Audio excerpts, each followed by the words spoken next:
ಸ್ನೇಹಿತರೆ ನಮಸ್ಕಾರ. ನಾನು ಶಂಶೀರ್ ಬುಡೂಳಿ. ನಮ್ಮ ಭಾರತ ಕ್ರಿಕೆಟ್ ತಂಡದ ಅಂದರೆ ಟೀಮ್ ಇಂಡಿಯಾದ ಮಧ್ಯಮ ಕ್ರಮಾಂಕದ ಬ್ಯಾಟ್ಸ್ಮನ್ ಶ್ರೇಯಸ್ ಅಯ್ಯರ್ ಇವರ ವೃತ್ತಿ ಜೀವನ ಯಾಕೋ ಸರಿಯಿಲ್ಲ ಅಂತ ಅನಿಸ್ತಾ ಇದೆ.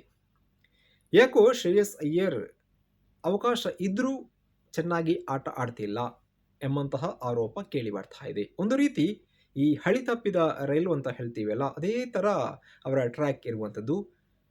ಅವಕಾಶ ಸಿಗ್ತಾ ಇದೆ, ಆದರೆ ಅವರಿಗೆ ಒಂದು ಗುಡ್ ಪರ್ಫಾರ್ಮ್ ಮಾಡೋಕ್ಕೆ ಅವರಿಗೆ ಆಗ್ತಾ ಇಲ್ಲ. ಶ್ರೀಲಂಕಾ ಪ್ರವಾಸದಲ್ಲಿ ಸಿಕ್ಕಂತಹ ಅವಕಾಶವನ್ನು ಕೂಡ ಅವರು ಕರೆಕ್ಟಾಗಿ ಉಪಯೋಗಿಸಿಕೊಳ್ಳುವಕ್ಕೆ ಫೇಲ್ಯೂರ್ ಆಗಿದ್ದರು. ಆ ಬಳಿಕ ಬಾಂಗ್ಲಾದೇಶ ವಿರುದ್ಧದ ಟೆಸ್ಟ್ ಸರಣಿಯಿಂದ ಕೂಡ ಹೊರಬಿದ್ದಿದ್ರು. ಇದೀಗ ದುಲೀಪ್ ಟ್ರೋಫಿಯಲ್ಲೂ ಕೂಡ ಶ್ರೇಯಸ್ ಅಯ್ಯರ್ ಕಳಪೆ ಫಾರ್ಮ್ ಕಂಟಿನ್ಯೂ ಆಗಿದೆ.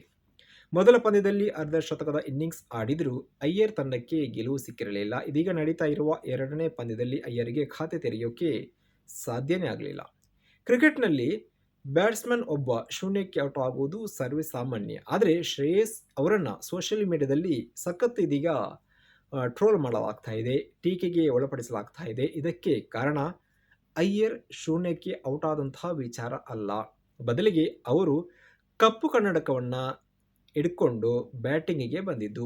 ವಾಸ್ತವವಾಗಿ ದುಲೀಪ್ ಟ್ರೋಫಿಯ ಎರಡನೇ ಸುತ್ತಿನ ಪಂದ್ಯದಲ್ಲಿ ಭಾರತ ಎ ಹಾಗೂ ಭಾರತ ಡಿ ತಂಡ ಮುಖಾಮುಖಿಯಾಗಿದೆ. ಈ ಪಂದ್ಯದಲ್ಲಿ ಭಾರತ ಡಿ ತಂಡದ ನಾಯಕನಾಗಿರುವ ಶ್ರೇಯಸ್ ಅಯ್ಯರ್ ಕನ್ನಡಕ ಹಾಕಿಕೊಂಡು ಬ್ಯಾಟಿಂಗ್ ಮಾಡೋಕ್ಕೆ ಕ್ರೀಸಿಗೆ ಬಂದಿದ್ದಾರೆ.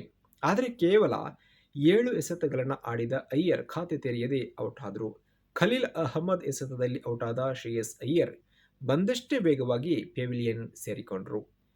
ಇದರ ನಂತರ ಅಯ್ಯರ್ ಅವರನ್ನು ಟ್ರೋಲ್ ಮಾಡೋಕ್ಕೆ ಶುರು ಮಾಡಿದ್ದಾರೆ ನೆಟ್ಟಿಗರು. ಅಲ್ಲದೆ ಬೇರೆ ಬೇರೆ ಕಮೆಂಟ್ಗಳನ್ನು ಹಾಕ್ಕೊಂಡು ಶ್ರೇಯಸ್ ಅಯ್ಯರ್ ಅವರನ್ನು ಕಾಲನ್ನು ಎಳೆಯುವಂತಹ ಪ್ರಯತ್ನ ಮಾಡಲಾಗಿದೆ.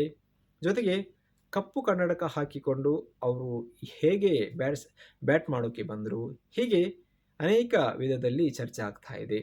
ಸದ್ಯ ಫೇಲ್ಯೂರ್ ಹಾದಿಯಲ್ಲಿರುವಂತಹ ಶ್ರೇಯಸ್ ಅಯ್ಯರ್ ಟ್ರೋಲ್ಗೆ ಕೂಡ ಒಳಗಾಗಿದ್ದಾರೆ. ಸದ್ಯಕ್ಕೆ ಈ ಮಾಹಿತಿಗೆ ಬ್ರೇಕ್ ಹಾಕ್ತಾ ಇದ್ದೀನಿ. ಮತ್ತೊಮ್ಮೆ ಹೊಸ ವಿಚಾರದೊಂದಿಗೆ ನಿಮ್ಮ ಮುಂದೆ ಬರ್ತೀನಿ. ಅಲ್ಲಿಯವರೆಗೂ ನಮಸ್ಕಾರ.